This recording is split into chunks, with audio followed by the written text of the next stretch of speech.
Hi everyone, Boker Tov, good morning. Boker Or, thank you. Good to see you guys all this morning. I'm Rabbi Jonathan Jaffe of Temple Bethel of Northern Westchester. Thank you, Erica. And we're gonna, is this better? Excellent, thank you, good morning. We're gonna do a little bit of an audible this morning as our beloved Rabbi David Saperstein tested positive for COVID yesterday. And Rabbi Saperstein had written a keynote address to begin our panel today. And luckily, Rabbi Dan Levin of Temple Bethel of Boca, where are you, Dan? Is here and is going to be in a moment. Our Savior, thank you, Dan, is going to be delivering Rabbi Saperstein's remarks. And then through the miracle of technology, Rabbi Saperstein is going to join us for part of our panel following this discussion. So first, let me give full due and honor to Rabbi Saperstein by introducing him, who will then, B'Shem Omro, be delivered remarks by Rabbi Dan Levin. Rabbi David Saperstein is Director Emeritus of the Religious Action Center of Reform Judaism, having served as its director and counsel for 40 years. Rabbi Saperstein served as the United States Ambassador at Large for International Religious Freedom, carrying out his responsibilities as the country's chief diplomat on religious freedom issues in the Obama White House. From 2019 to 2020, Rabbi Saperstein served as the president of the World Union for Progressive Judaism, the international arm of the Reform Jewish movement, and today remains a senior advisor to the URJ.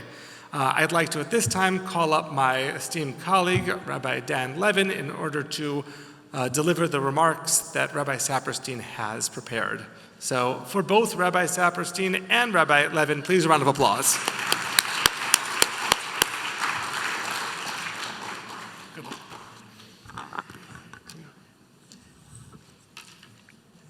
I am not Rabbi David Saperstein, but I did stay in a Holiday Inn Express last night.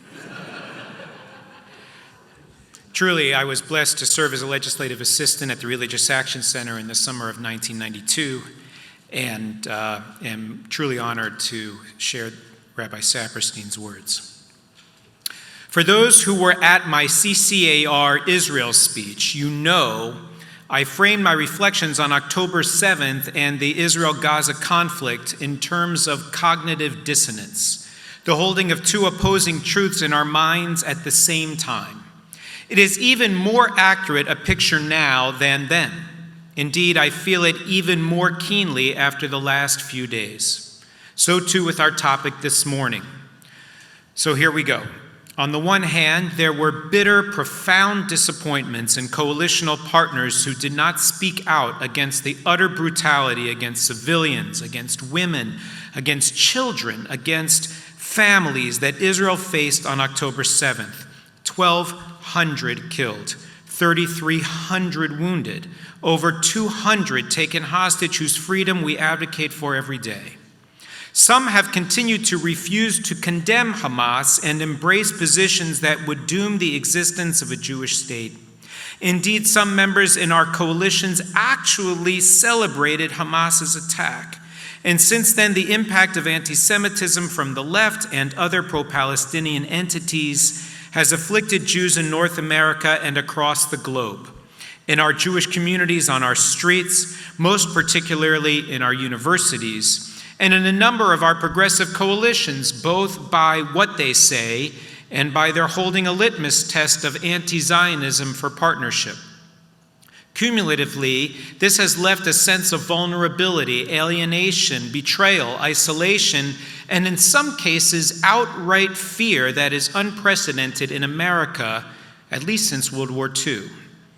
And at the same one hand, a pro-Israel response calls for us to refuse to legitimize those who engage in anti-Semitism and those who deny Israel's right to exist as a Jewish state. On the other hand, we live in a country that is unique in how many have stood with us to combat anti-Semitism. We are focusing at this conference on the distinct form of anti-Semitism from politicized, Israel-focused anti-Semitism. But let's not forget that across much of America's political, religious, racial, and ethnic spectrums, non-Jews stand up for us when anti-Semitism comes from the full range of traditional forms of anti-Semitism. In its most violent forms, such as anti-Semitic attacks, almost always come from the right. Attacks on synagogues and other Jewish institutions, desecration of our synagogues and cemeteries, discrimination against Jews in the workplace, the efforts of neo-Nazis, white supremacists, and Christian nationalists who see no place in America for Jews, the far right who calls out that Jews will not replace us. In the face of all this, our Christian, Muslim, and interfaith neighbors, our civil rights, women's rights, and gay rights allies, our local and state authorities, our law enforcement agencies, from local police to the Department of Justice, the FBI, and the Department of Homeland Security, the full range of our progressive as well as conservative allies stand with us. And our federal government, the White House, has issued a whole-of-government national strategy and called on businesses and NGOs for a whole-of-society response. Never before in all of Jewish history have we known a non-Jewish government response like that of this administration. And what other president has so proudly declared he is a Zionist? What other leader in the world would do so? We know as well that we face enormous, urgent challenges of many kinds in America on the cusp of an election that will define the next era of American history. We gather here at what feels to be a crossroads in our nation, similarly as does Israel, indeed the world writ large. Voting rights, women's rights, LGBTQ rights, the inequities in our economic systems, the radical shift to the right of the courts with the Roberts Court, the hyperpartisanization of our Congress, the weakening of our democratic norms, and on a global level, the perilous escalation of the climate change crisis and the widespread weakening of human rights, the rule of law, and of democracy, including alarmingly in Israel.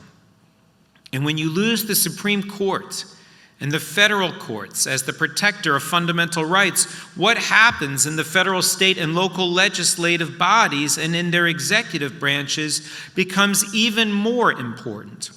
Hence, the vital urgency for us to think strategically and thoughtfully of our relation to our coalitions for social justice as the 2024 election heats up and the post-election political landscape with such urgent challenges looms before us. We cannot afford to be on the outside of important coalitions that can play decisive roles in the outcome of these decisions, even if groups with which we might strongly prefer not to work are members. I should note, conversely, that is equally true of coalitions in which the Religious Action Center engages with very conservative groups with whom we might prefer not to work, but who join in the fight for international human rights, for international religious freedom, and to defend Israel's right to exist as a Jewish, secure, democratic state. Against this cognitive dissonance, we do need to address the trauma, pain, even grief at the sense of betrayal of key partners in our multiracial, multi-ethnic, multi-religious, broad-based coalitional endeavors for a better America who were silent on October 7th, or even defended Hamas, or those who spoke out in the days immediately following October 7th, but once Israel's response began, ceased to support Israel's right to defend itself. 4 responses. First, we need to be cautious about accepting an exaggerated narrative of betrayal of coalitional friends and allies and of broader aspects of this crisis. We have often exaggerated the frequency of anti-Semitic acts generally and of those on our college campuses. Every single anti-Semitic act is to be taken seriously and responded to. Let me say that again. Every single anti-Semitic act is to be taken seriously and responded to, albeit responded to wisely. But keep in mind that even with the ADL's significant expansion this year of what acts, statements, incidents it holds to be anti-Semitic acts to be counted, the number for 2023, while an alarming increase from the prior year, was 8,870. That is, at this time of Sturm und Drang, 9,000 in a nation of 330 million people and 65 million adults holding overt anti-Semitic views, according to the 24% stats that Jonathan gave us yesterday. The majority of 3,000 or so campuses have not known anti-Semitic acts or anti-Israel protests. And we at the Religious Action Center nationally have run into this tension in our existing coalitions, but relatively rarely. So too with the reports we hear at the RAC state operations, many of whom, like us nationally, are involved in environmental, reproductive rights, voting rights coalitions. In the main, we have not run into this, but there certainly are cases where we do. And in some, it has taken some intense negotiations among longtime allies to decide how to navigate holding the coalitions together. So let me reassure you, Ami, as your father and I discussed a number of times, you can't play that card, really? Sorry, David. As your father and I discussed a number of times when he was at the RAC, pro-Israel lobbying was in its infancy, and he played a major role in filling that void. That had long ago changed, but the one area we continued and significantly expanded from what he did as the RAC grew and as pro-Israel sentiment in the progressive world diminished was our role in liberal left coalitions making the case for Israel and Zionism. The three of us here together with Sheila Katz of the National Council of Jewish Women and a couple of others carry much of that burden. But the RAC is in far more progressive coalitions than any other group. And Jonah and I often find ourselves required to prevent those coalitions from taking anti-Israel position. So often, we are the key voices making the case for Israel. Let me mention just a few key examples of those who spoke out condemning Hamas after October 7th.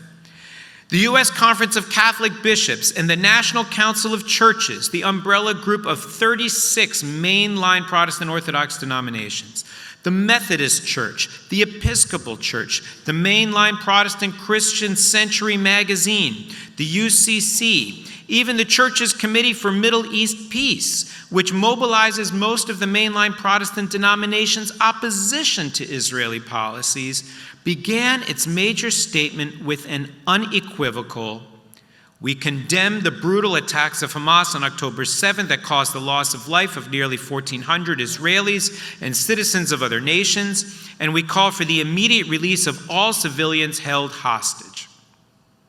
And what about civil rights coalitions who condemned the Hamas massacre? The African American head of the Leadership Conference on Civil and Human Rights, which is the largest and most influential umbrella civil rights group in the nation. The NAACP and a number of its local chapters, the Urban League, Al Sharpton's National Action Network, and the King family-led Drum Major Institute all condemned the massacre. Reverend William Barber was particularly powerful. "There is no moral justification," he wrote, "for killing, kidnapping, and torturing innocent civilians, women, children, and tourists. The history of black people in America who suffered through brutal domestic terrorism and legal lynchings in the era of Jim Crow has something to say in this moment. We, especially, must say an emphatic no to what Hamas, not the Palestinian people, has done." And who could match what Van Jones' story we heard yesterday? Yes, many of these were subsequently sharply critical of Israel's policy, but have continued calling for the release of hostages. When the Federation system held 120 solidarity events the second week after the massacre, They were widely attended by religious and coalitional leaders from a wide range of the communities in which they were held. Second, of those silent, many more might have if we had only asked. As Jonathan Greenblatt argued yesterday, we cannot be passive. We need to assertively reach out to coalitional partners, urging existing partners to stand up for us and developing new partners. Sometimes we assume that it is self-evident why we would expect coalitional partners to speak out. Our colleague Arnie Gluck offers a vivid example. Matt Gewurtz and I were deeply wounded by our colleague's silence after October 7th at the statewide New Jersey Coalition of Religious Leaders. We considered resigning from the leadership team, but decided instead to confront the issue. Our colleagues listened attentively and sensitively and expressed regret and remorse for failing to understand our needs from them. The conversation was heartwarming and affirming. We agreed that we also needed to discuss the Israel-Palestine issue, which led to a 3-hour in-person moderated discussion. By the time we concluded, we were able to agree that though we continued to disagree about significant things about the crisis, we could reaffirm that we share deep commitments and values that we want to continue to advance together through our common agenda. And 8 months later, it is held. Third point, we'll have to leave for the discussion the strategies and tactics to avoid and address conflict in our coalitions. And finally, as to those who failed us, some in our own community say they will no longer work in coalitions with those who have not supported Israel or have not condemned Hamas or who are not explicitly anti-Zionist, or who are, explicitly anti-Zionist, or at least not with those who excused, defended, or celebrated Hamas's attack on Israel. I urge you to reflect carefully on that fully understandable reaction. Consider the consequences of this as a public posture.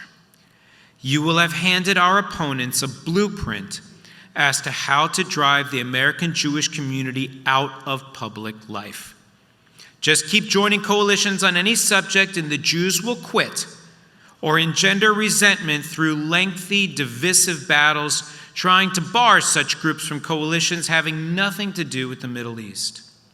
So, take a real-life example. CARE joined a large, effective, multi-issue interfaith coalition that does not deal with Middle East issues, abortion and reproductive rights issues, and some gay rights issues.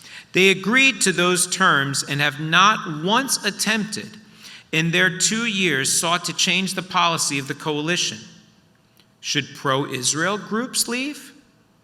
And if we quit, if we are not at the table of these coalitions, those anti-Israel entities will almost certainly try to drive those coalitions to line up against Israel, which would not have happened if we were there to mobilize against such efforts.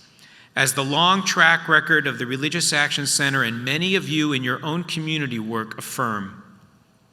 And to return to my opening theme, equally alarming, we will end up voluntarily leaving some of the nation's and our community's most important and effective coalitions at this crucial, defining moment in the fight to preserve American democracy and the liberal order Ami, Rabbi Wolpe, and Jonathan Greenblatt discussed that provided what Franklin Foer called the golden age of American Jewry in his remarkable Atlantic Magazine article. That liberal order that has given American Jews more rights, more freedoms, more opportunities than we have ever known in diaspora life. If ever there were a time to fight with all resources at hand to protect that liberal order, it is now. So this coalitional social justice work is needed more today than ever before if we are to keep American democracy strong and keep our role in this nation strong. For America's sake, for the sake of equal rights for all, for American Jewry's sake, and for Israel's sake. On that, my friends, I hope we all can agree.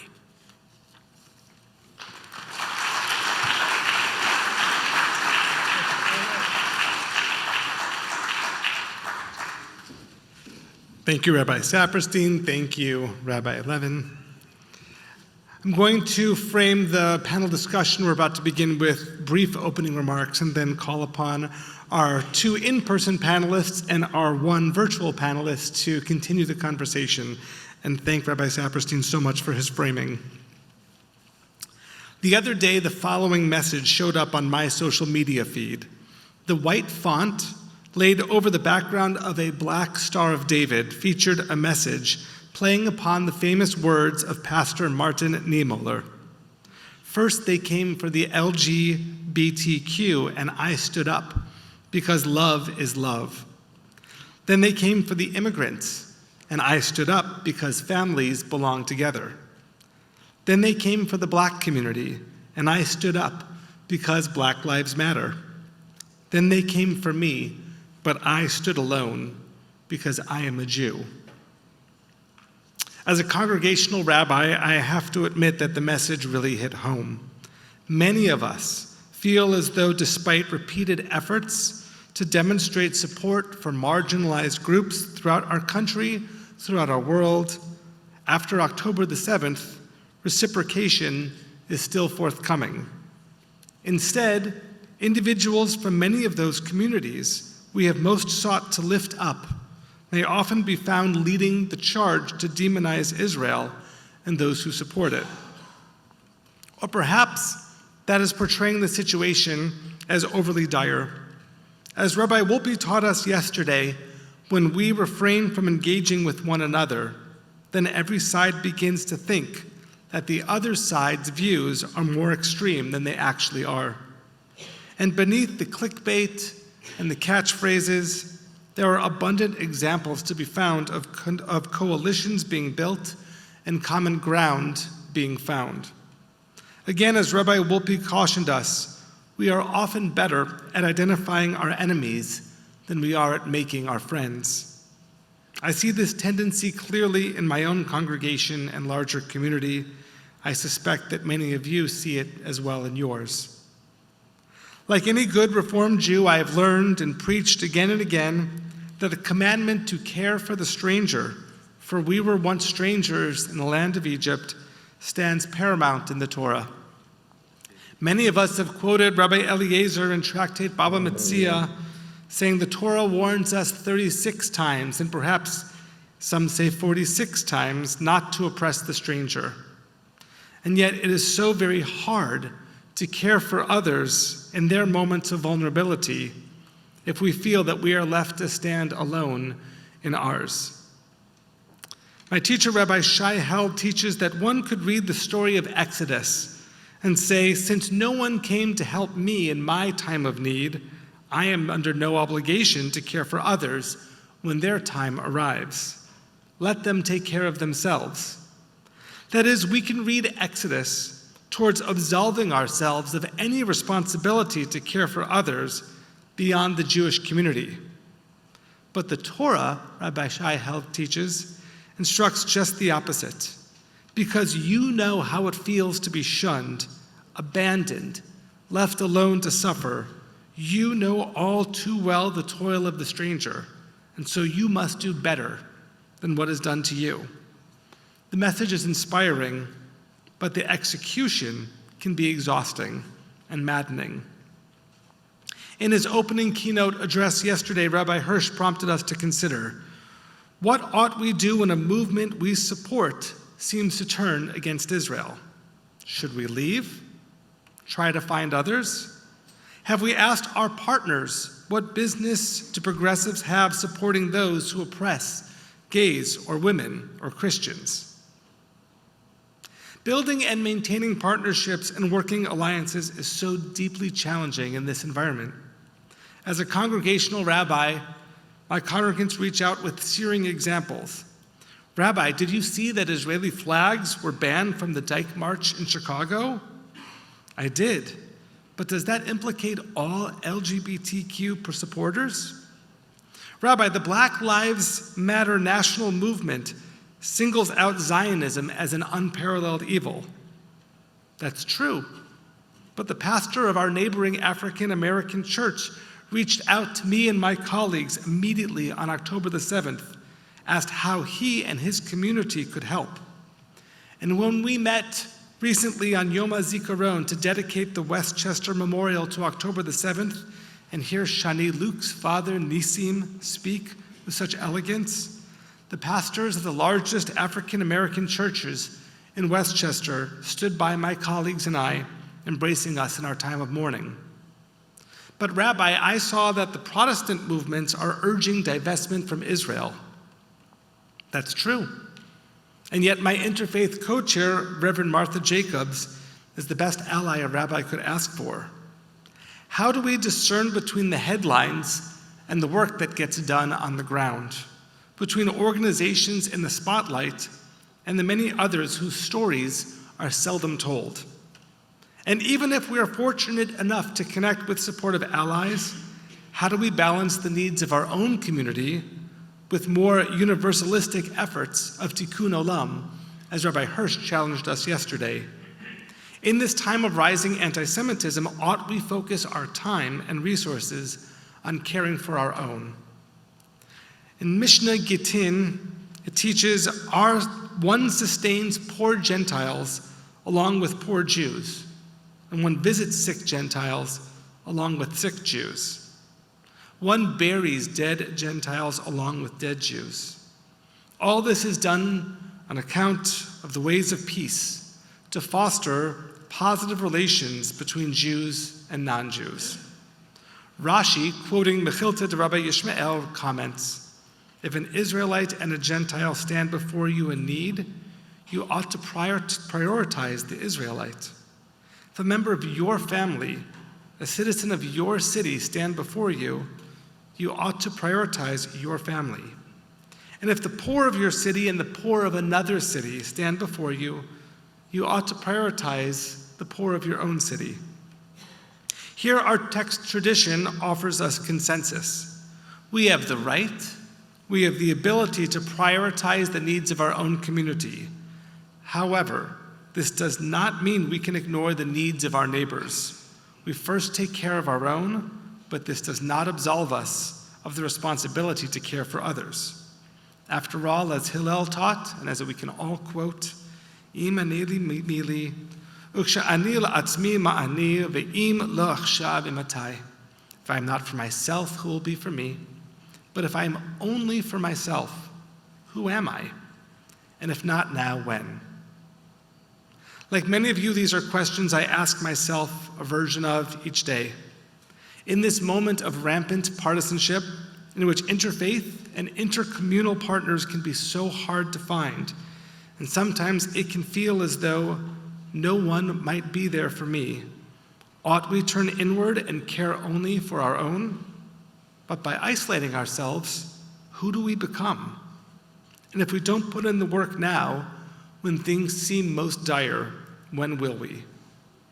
Fortunately, we have gathered three of the best phone a friend options any rabbi or any of us could call upon. There may be no individuals as well suited and experienced to answer these questions who are doing the real work on the ground than those I am shared to honor the bima with today. And so I'll take a moment now to introduce my co-panelists. We've already, of course, been introduced to Rabbi Saperstein.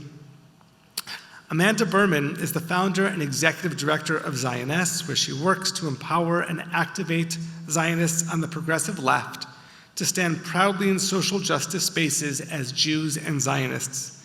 She is also a civil rights attorney who previously worked to fight anti-Semitism legally, spearheading such groundbreaking initiatives as the International Action Against Kuwait Airways for its discrimination against Israeli nationals, and the dual cases against San Francisco State University for its constitutional and civil rights violations against Jewish and Israeli students and community members.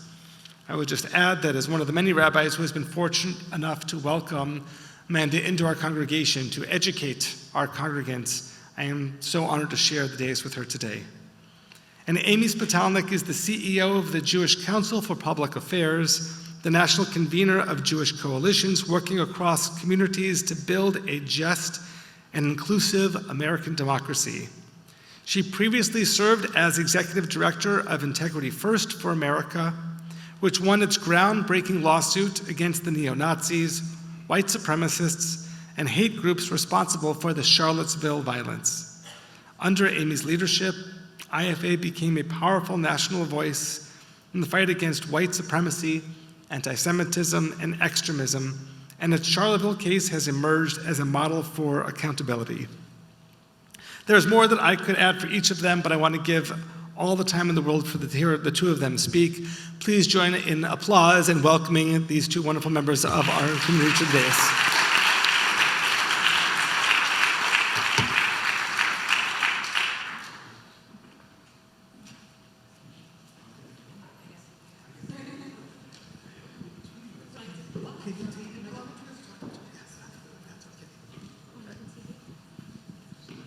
Hello.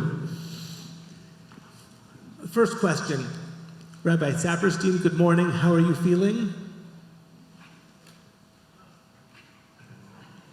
Can he hear us okay? He looks okay.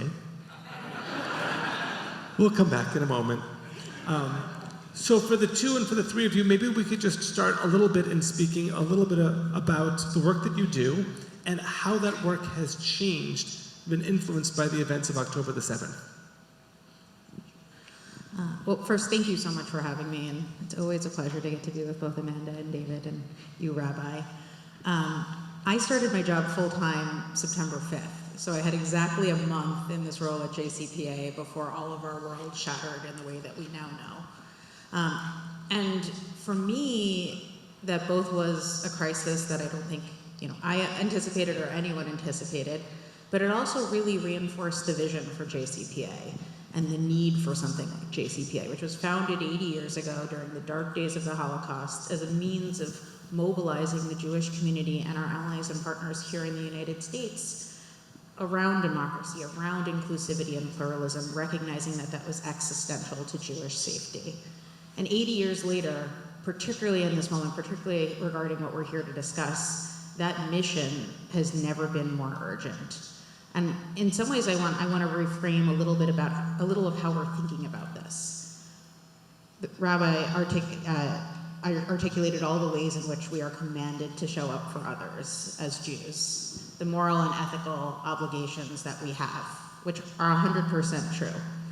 But I also think it's actually existential for us as Jews to fight for the inclusive, pluralistic societies that we need, not just because we know anti-Semitism is used to fuel and animate broader extremism and hate in all different directions as we've seen, but also because as anti-democratic extremism and hate against any community rises, as we see our democratic norms and values and the rule of law chipped away at, as we have in so many cases, it creates the conditions for anti-Semitism to further flourish, and it makes us as Jews fundamentally less safe.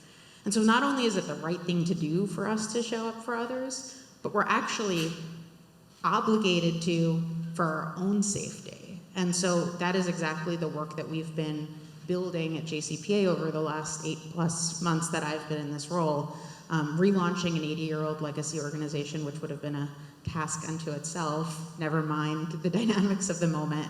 And in particular, just a few weeks ago, really with this challenge in mind, with the very real recognition of how painful and gutting this moment has been in terms of a number of the coalition spaces we've been in terms of the need to make the case for why Jewish safety is so inherent to other communities' safety in our democracy and vice versa.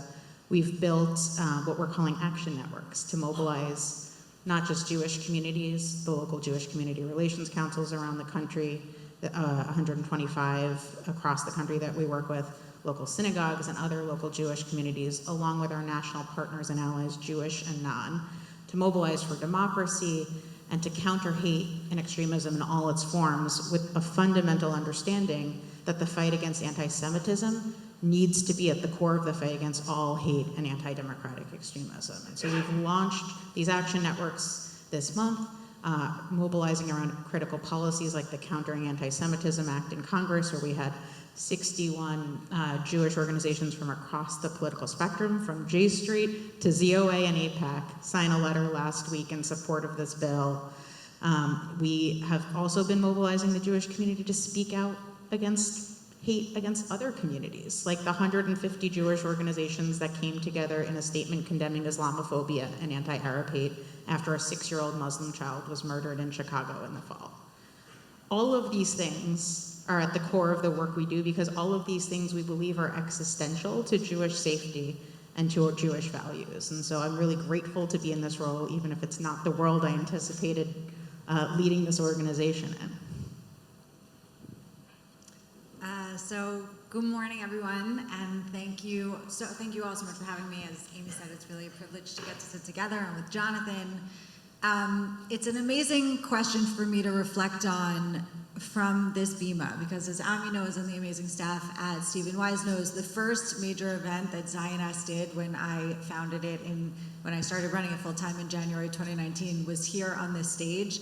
We had 9 panelists in this BIMA. We had 9 panelists, way too many panelists, but it was the eve of the Women's March, and it was a diverse group of leaders, including at the time City Council member Richie Torres, the founder of the New York Women's March, Catherine Simianco, a very diverse group of progressive leaders who came together to say, Jews have to be welcome in the feminist movement or the feminist movement will fail.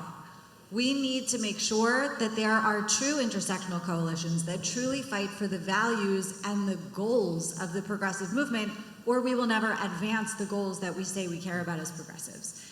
If the women's movement doesn't include Jews, and of course that includes Zionists, because more than 90% of Jews are Zionists, if the women's movement kicks out Jews, it will fail, because A, it's not being consistent in its real progressive values if it is excluding any minority community.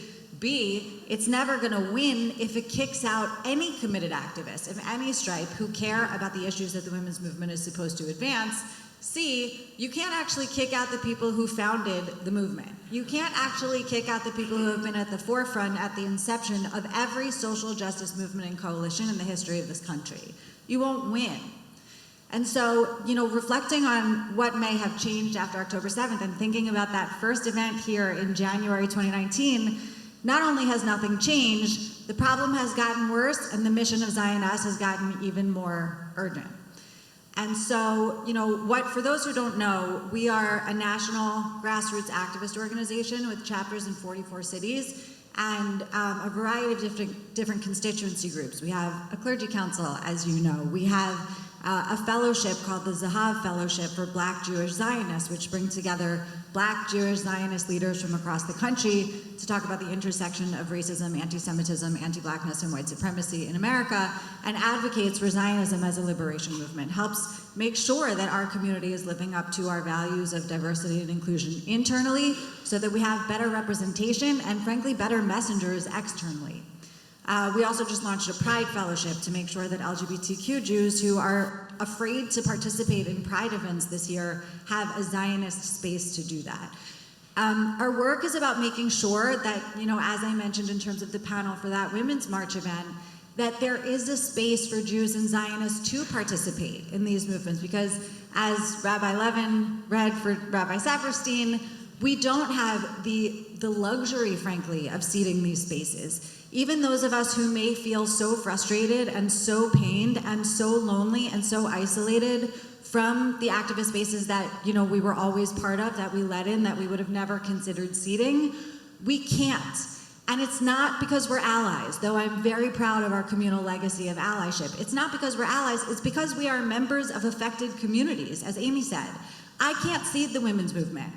I don't have the luxury of saying, you know what, I'm tired of the anti-Semitism, so I'm not going to advocate for reproductive freedom in America. I need it.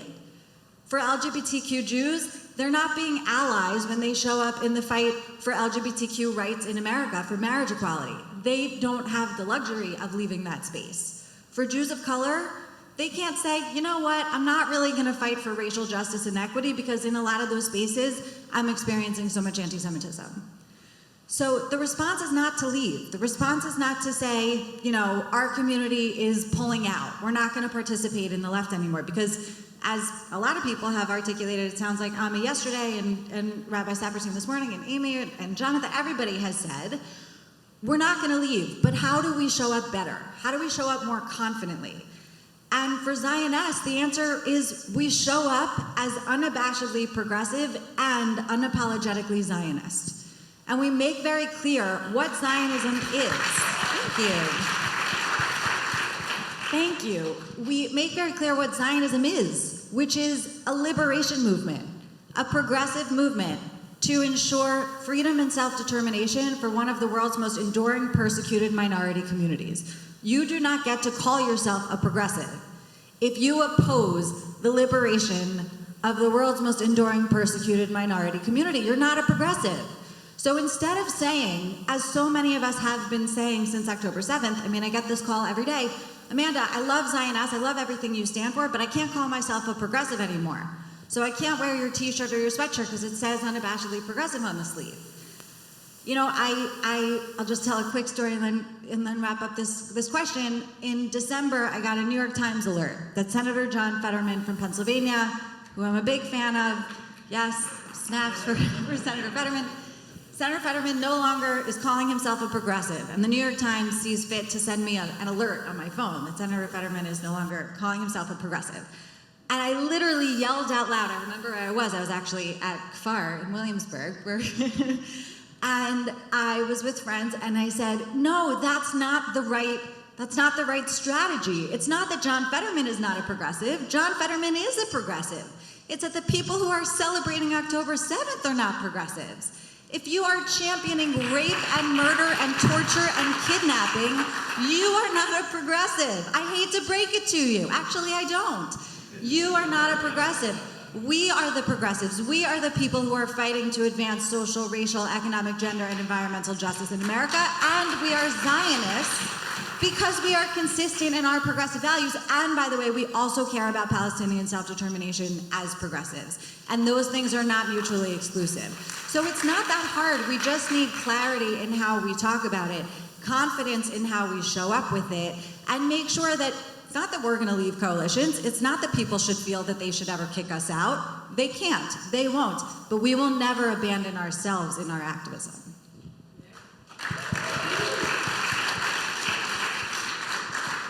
So Amanda, Amy are available for synagogue bookings following the panel discussion, as I can say. You know, a lot of us here are searching for moments of hope out there, and I'm wondering that, I know that you've done a lot of the hard work and planting of the seeds in order to hopefully lead towards coalition maintenance or flourishing, even in tough times such as these. I'm wondering if either of you have any stories or thoughts that you could share with us about work that you've done in your communities that have enabled or perhaps allowed you to move positively in this very tough time. It's really hard to find the moments of hope right now because we're all still in trauma. And I think we need to recognize that. We're still in trauma because there's still hostages. We're still in trauma because the war is ongoing. And we're still in trauma as American Jews because we're seeing and living firsthand the ripple effects of October 7th and the wave of hate that we've been talking about here.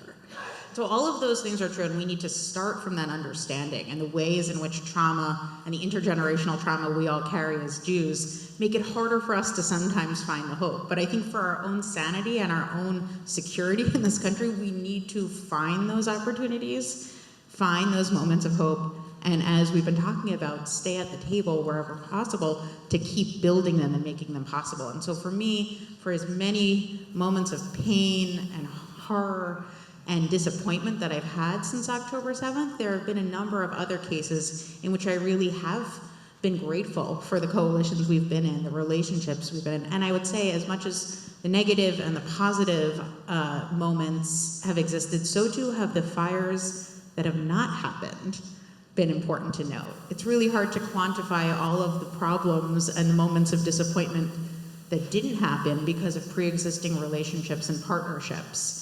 Some of my colleagues who lead Jewish community relations councils around the country talk about for however, one or two crises that they're dealing with in their communities, there's 7 or 8 that didn't happen simply because of the long-standing relationships that they've been in with their interfaith partners, their cross-community partners. And so we need to recognize that.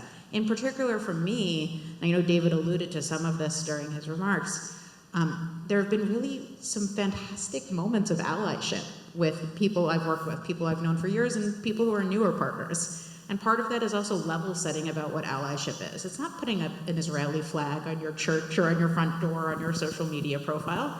It's helping our partners and our allies understand what we need from them as Jews right now. We need them to acknowledge the pain and the grief of October 7th. We need them to call for the hostages to be released. And perhaps most importantly, we need them to be willing to stand up against anti-Semitism here in the United States, including when it manifests as calls to ban and boycott Zionists from progressive spaces.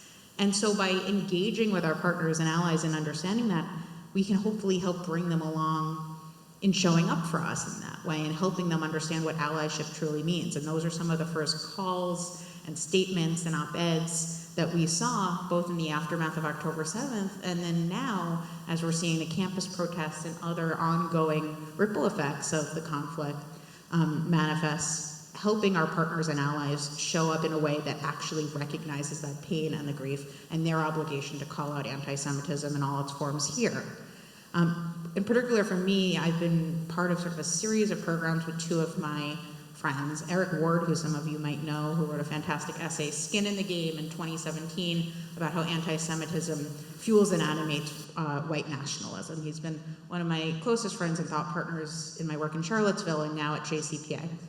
And our friend Wajahat Ali, who's a Muslim-American writer who wrote a book called Go Back Where You Came From. We don't agree on everything, and we certainly don't agree on everything as it relates to Israel and Gaza.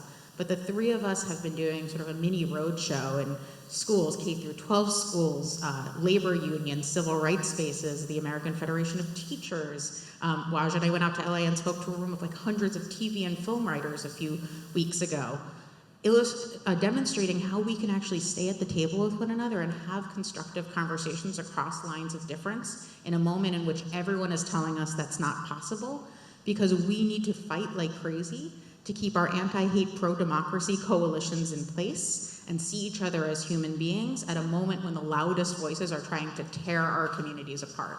And we're not going to agree on everything. We're not going to agree on necessarily most things as it relates to what's happening in Gaza right now. But we can fundamentally see each other as human beings. We can all acknowledge that what happened on October 7th is horrifying. The hostages need to be released. Palestinian civilians deserve safety and self-determination. And most importantly, those of us here at home who are grappling with the anti-Semitic, Islamophobic, anti-Arab ripple effects of the conflict deserve safety as well. And so by being able to stay at the table together and have these constructive conversations across these lines of difference, we've been trying to not only sort of remind ourselves that that's possible as we're doing this national coalition work, but also really demonstrate for others, including students and teachers and those who are on the front lines of these conversations, that it's not only possible, but necessary. And so that's where I found some of my hope in the last few months.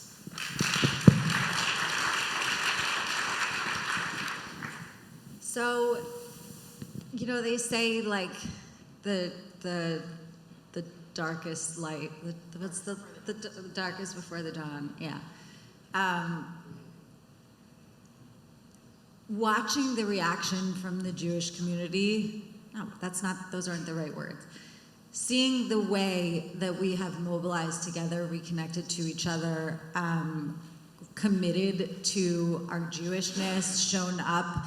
I was at Westchester Reform, some of you may have been there on, I think, October 10th. I mean, I don't know if that synagogue has ever had so many people in it, and WRT is a big place. And, you know, I know that for so many of you, I was with you shortly after, and, you know, synagogues, and you know this better than I do, have been filled. People have been showing up and connecting, reconnecting, many of them, or connecting for the first time to Jewish life because of the activation of that trauma that Amy mentioned. And it's something I've been thinking about for a long time. Do we want people to be activated because of the negative, because of their fear, because of the vulnerability they feel? Of course not. That's not the ideal. The ideal is that every generation of Jews is connected, is committed, understands our values, and, you know, our mandate to be a light unto the nation, to pursue tikkun olam, and also, by the way, to pursue our particularism, which includes our Zionism, our particular needs of the Jewish future, including the safety of the Jewish people in our sovereign homeland. So there's something that has happened, and by the way, I saw this happen also in May 2021, the number of people who showed up and started caring about being Jewish, even people in my personal life who knew what I did professionally and were like tangentially interested, but not really that interested. All of a sudden in May 2021, during the last Gaza conflict, showed up and, again, because of the vulnerability, really, signed up in droves to become part of Zioness chapters, to come to trainings to learn how to engage and to talk about these issues, to figure out a place where they could show up for their progressive values without abandoning their Zionism and their Jewish commitments. But by July, August of 2021, people were over it because that moment of vulnerability, at least like the really extreme vulnerability, had passed. And so for a lot of people, it was back to normal, whatever normal was. And so I don't know if you experienced that in synagogues also, that, in May and June, people were showing up, and by July and August, they were over it back then. I've not seen that happen, and perhaps it is because, as Amy mentioned, we are still in active trauma. But the amount of people that I have seen deeply care, I mean, really, like over the last 8 months, who really want to learn about a lifetime of Jewishness, Judaism and Jewishness, which I see as sort of different. People who want to, send their young kids to Jewish schools. People who want to make sure that their kids are getting bar and bat mitzvahed. People who celebrated Passover. I know a lot of Jews celebrate Passover, but I have people in my life who didn't care so much. But this year was like, of course, we have to celebrate Passover. So again, it feels sort of cynical to say that that's hopeful for me because it's coming from such a negative place, but it's an opportunity. Because the Jewish people, sometimes we need a reminder of our vulnerability. And this, by the way, is something I talk about a lot with young people who maybe are teetering on the brink of anti-Zionism and, want to hear why I think that's not where they should go. I remind them that we happen to be living right now in this tiny blip of Jewish history, this 76-year blip of Jewish history, where they are safe in the world because of Israel, and they don't even know it because they never lived in a world without Israel. And obviously that's true for me too. I mean, it's true for most of us here, right? That we never lived in a world without Israel. But growing up today in America, where there is a strong American Jewish community relative both to Jews throughout history and relative to other minority communities, the Jewish community is absolutely strong, and we are represented by so many Jewish communal institutions at every level, local, state, federal, that do religious freedom, security, Israel, kosher, right? Like at every level, we are represented by Jewish institutions. And so many Jews have grown up in a world where they never had to care that much about being Jewish because all of their Jewish needs were being handled by someone else. And that's an unbelievable thing that our institutions and our rabbis have been able to create a world for American Jews where they didn't have to think that much about it. And now they're realizing that they don't have the luxury of that any more than we have the luxury of seeding movements that affect our bodies and our rights and our ability to marry who we want and the world that we live in, the planet, whether we're going to get shot in an elementary school, all of these things. We don't have the luxury of seeding those movements, but we also don't have the luxury of seeding our Jewishness. You can't run away from your Jewishness. You can try to pass a litmus test, you can try to prove yourself to someone, but you're never going to prove yourself to anyone because at the end of the day, a Jew is a Jew is a Jew. And so people realizing that and really wanting to come to a space that feels like home, whatever it is, whether it's a political space or a synagogue space, an activist space, whatever it is, people are looking for their Jewish home and they're finding it because our leaders, our rabbis, all of you are working so hard to make sure that we're responsive to the needs of the community. And that gives me so much hope because it's working, because I see for how many people it's working. I'll tell a really quick story without naming, just because it's a big room, but I mentioned the Zahav Fellowship for Black Jewish Zionists, which is probably the most fascinating and most meaningful thing that I've ever worked on. We had a summit for all of these leaders in New York City in the beginning of February. And we brought a lot of different people to meet with them. And one of the people who came is someone, again, I'm sorry, it's weird to not say the name, but it's someone whose name you would recognize who has said a lot of really dangerous, really damaging things about Jews and Zionism in the past, a Black non-Jewish leader. And it was someone who woke up on October 7th, an international leader, I should say, I woke up on October 7th, saw the images, and looked around in her spaces and said to people that she'd been in racial justice organizing with, we condemn this, right? Like, this is the most horrible thing I've ever seen. And people in her spaces were like, no, no, no, this is decolonization. This is what we wanted. This is great. She's like, no, no, I'm not down for this. This is not what I wanted. This is not what I was advocating for. And people said, resistance by any means necessary. Israel is a white supremacist colonial genocidal state. This is how we undo it. And she's like, no, when I said, undo the Zionist colonial entity, this isn't actually what I meant. She didn't really know what she meant when she said that, right? Like so many people who say that, they don't actually think that much about what it means in practice. And so she was so shocked and mind blown by the reaction from the partners and colleagues that she had been working with for such a long time in racial justice organizing that she started to rethink some of her own statements, recorded statements, things that are out there that people know, right? That she's been held accountable for and frankly didn't care that much about for a long time. And so someone connected us and I got together with her and we had dinner near here in December. And she said to me, Amanda, I need you to tell me what Zionism is. This is a person who had said we need to undo the Zionist colonial entity multiple times. Zionism is genocide, oppression, apartheid. She had a very committed position on Zionism and years later is sitting across from me saying, I need you to tell me what it is. So I could have done what I think a lot of Jews have done, in these kind of opportunities, these moments, is say, it's too late for you to ask that question. I'm not going to engage, you're an anti-Semite, and I'm not going to participate in this.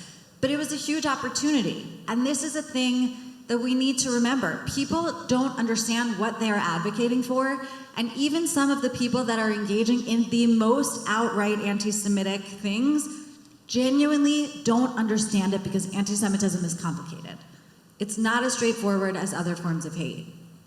So I told this person how I think about Zionism and what it means to Zioness and how we define it for our movement.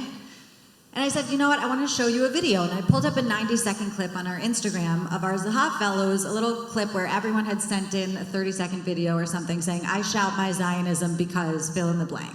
And we pulled it together into a reel on Instagram. And I played it for her and she started crying.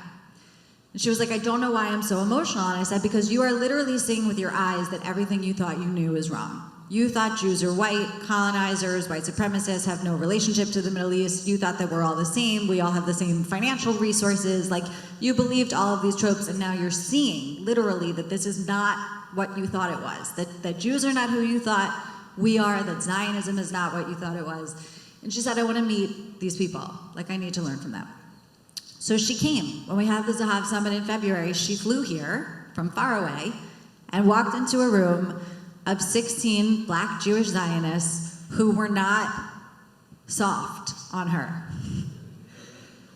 And it was really emotional. And for probably 7 minutes, I thought I had blown up my whole career because I thought nothing good was going to come of it because it was too intense. And, she wasn't expecting, I think she was expecting a little bit more respect.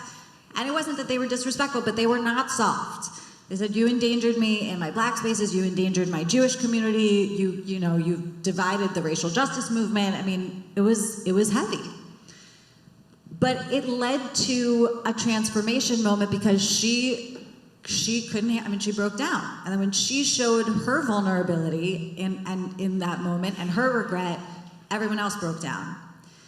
And so it led to this real learning, like this real conversation, both about what Zionism is, what it means to the Jewish people who do not all look the same, who do not all have the same background, who do not come from Europe. So that obviously first foundation, issue.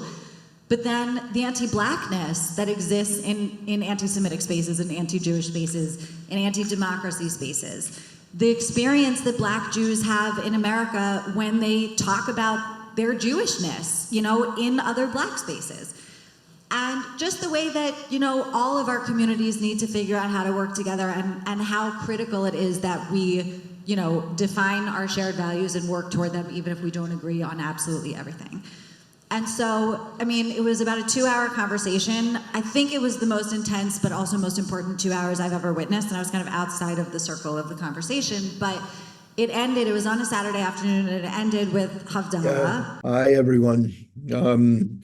So first, my regrets. I can't be with you this morning, and I wasn't feeling great the last couple of days. So even though I tested negative over and over again, I remained masked when I was inside and off to the side.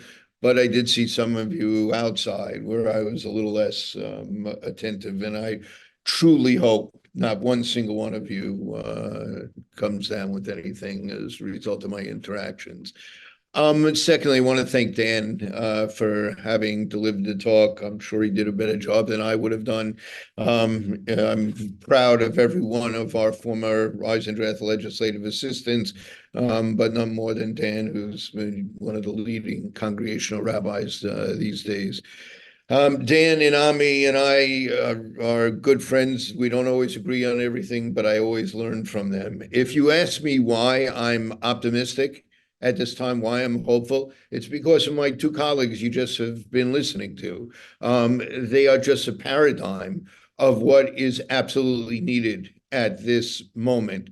Facing the enormity. I tried to say, let's keep some perspective about the sky falling. America is certainly still different than other countries and unique here, but the crisis is very real. And we have to be willing to thoughtfully, strategically, and tactically engage it. And the two of them are just a great example of that.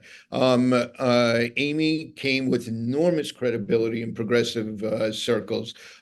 She took an organization that was changing its entire mandate, and in a very short period of time, it has become an enormous generator of very positive engagement of exactly the kind that Amanda and Amy have been talking about, and given a lot of energy to that with a reach all across the country into the Jewish community here. And Amanda saw a void and jumped in with a vision and a creativity to really create something remarkable, which is exactly what we needed at this point. If we're going to kind of win these battles over the coalitional efforts we're dealing with, first, it really requires deep relationships with those organizations. It's very hard to be successful if you're on the outside of those coalitions, and then when you see something go off, you jump in at that particular time.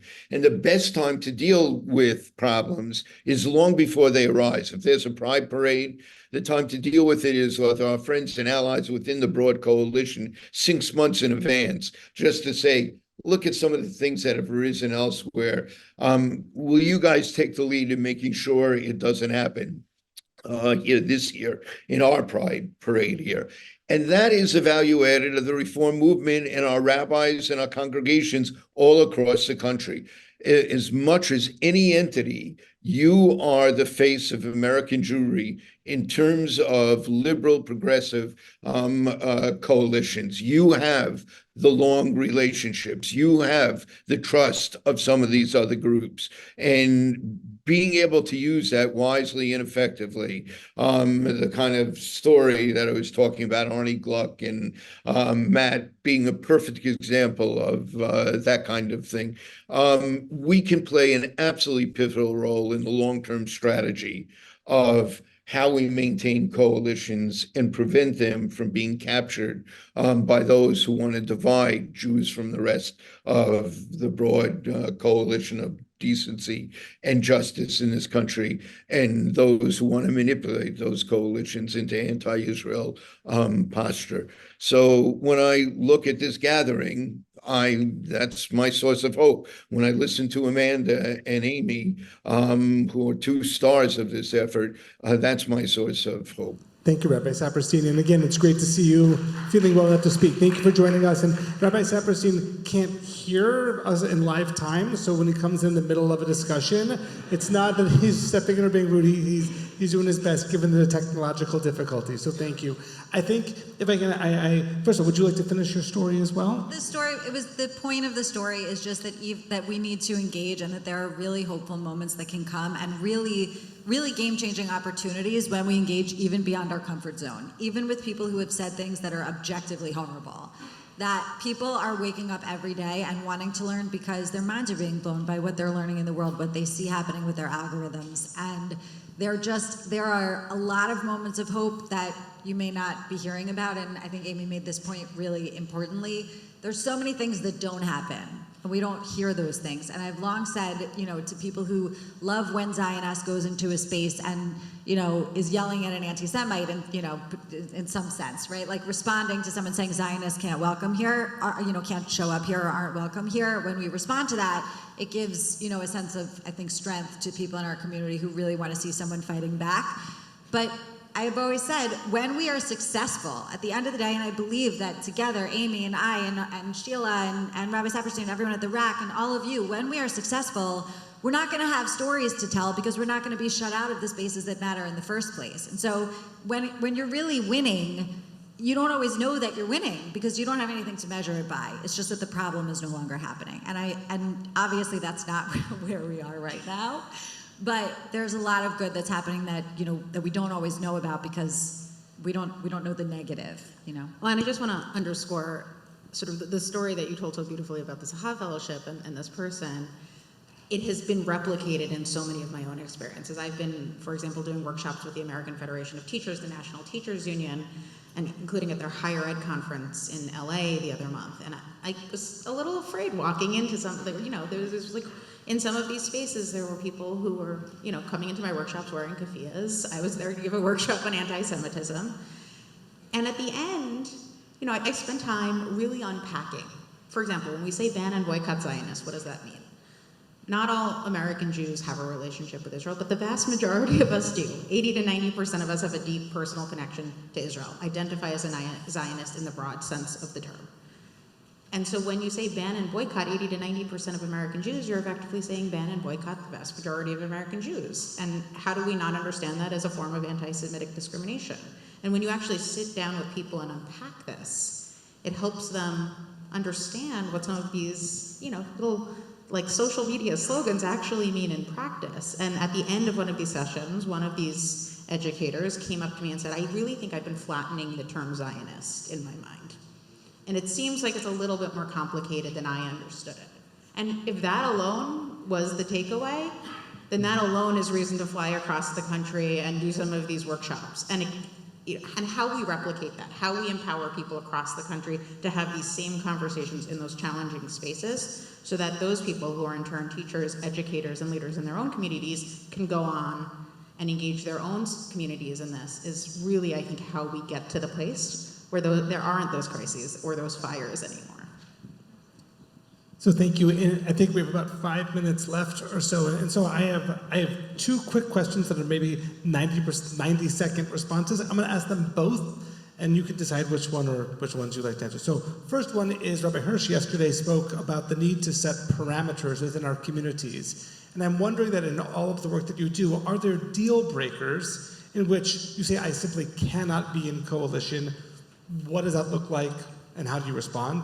Number two is, if we are making the case for Zionism as a progressive value, we have to note the fact that the current Israeli government is possibly the least progressive Israeli government that the state has ever seen. How do you talk about Zionism in a progressive light, given the anti-progressive messaging coming out of the current government? You guys pick. I'll go quickly. I might answer both because I actually think they're deeply related. Right? I think I talked earlier about how we do some level setting on what allyship actually is. And that's where the starting point is for what those red lines should be. There's been sort of a division happening on the left. There's what I would call, and I think other people have used this term, the paraglider left, right? The people who were out there on October 7th celebrating the massacre of Jews in Israel, calling it an act of creative resistance, which is what the SJP chapter at my own alma mater, Tufts, did. Or otherwise really like celebrating what was the deadliest day for the Jewish people since the Holocaust as the greatest thing since sliced bread. That is a red line that are not only sort of beyond the pale of who we engage, but should be universally condemned and inherently, as Amanda said, not a progressive value. It is not progressive to support mass murder and the use of terrorism against innocent civilians, no matter who they are.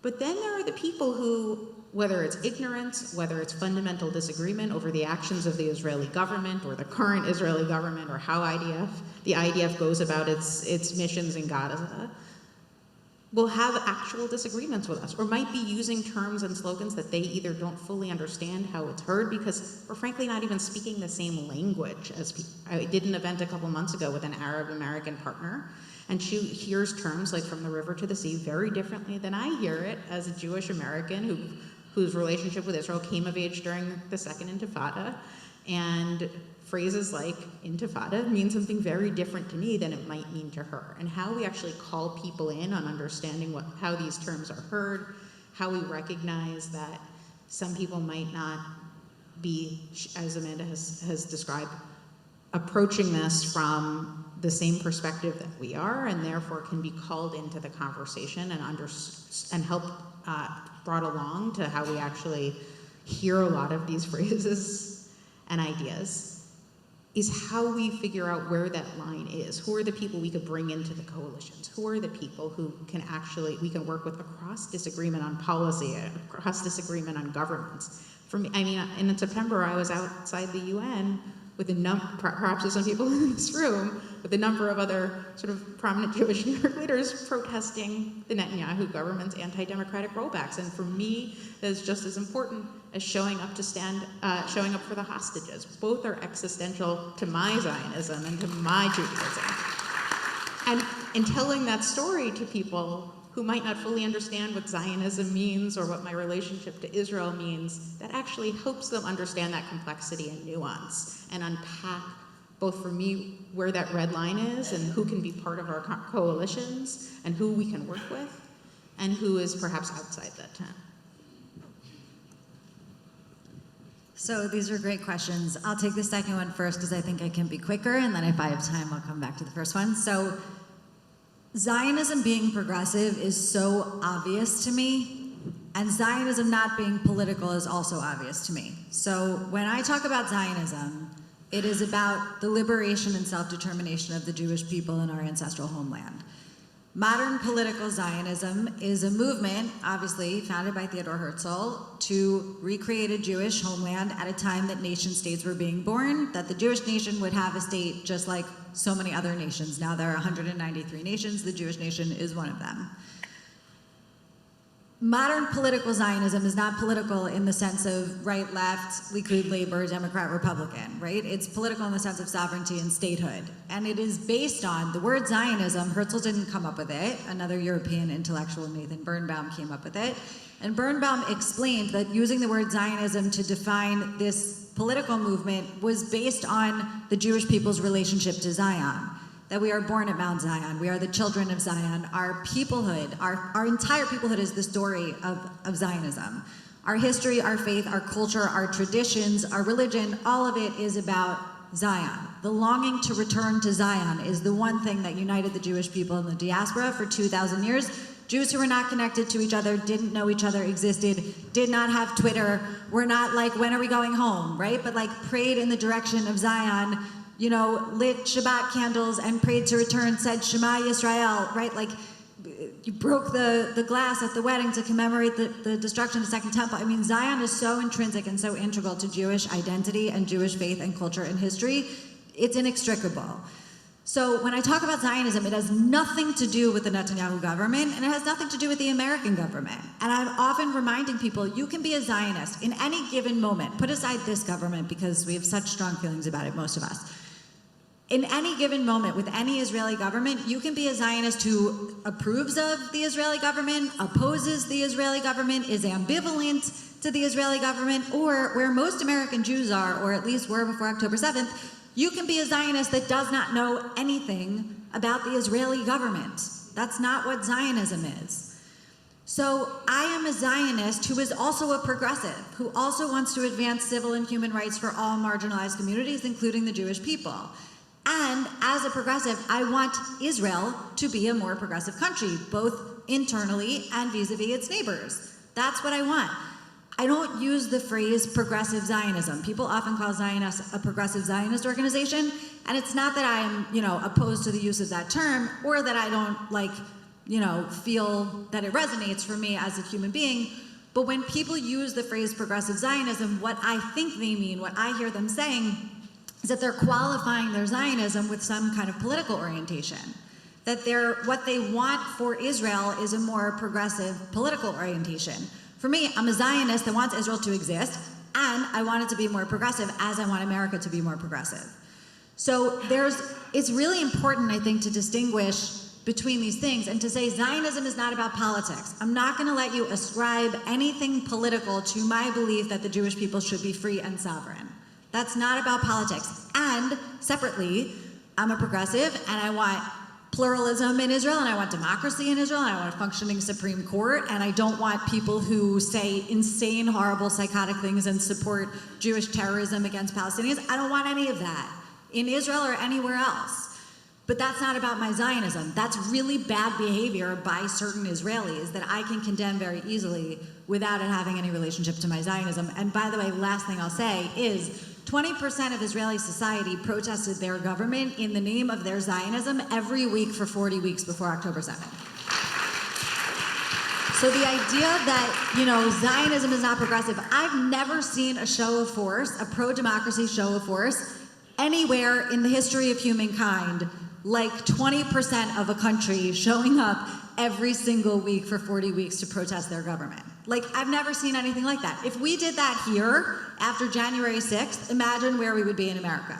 Imagine if countries all over the world had the progressive commitment that Israelis have to protecting their country and their democracy.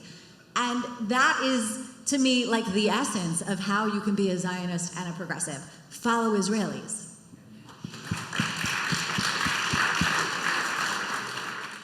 For those who heard me at the CCAR convention, if you weren't there, I urge you to read the talk.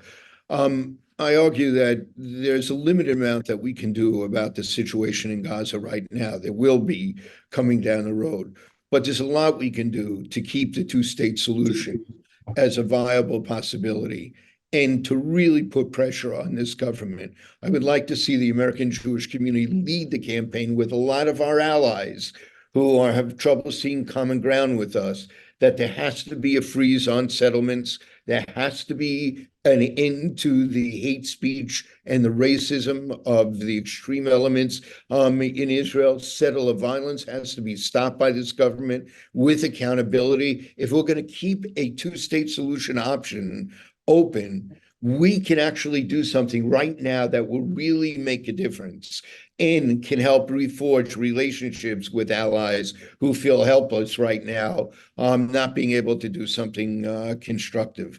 So if we're talking about confronting the government in a way that will be beneficial to the values that we're fighting for, that would be the direction I would go. Please join me in thanking, honoring our three amazing advocates and speakers.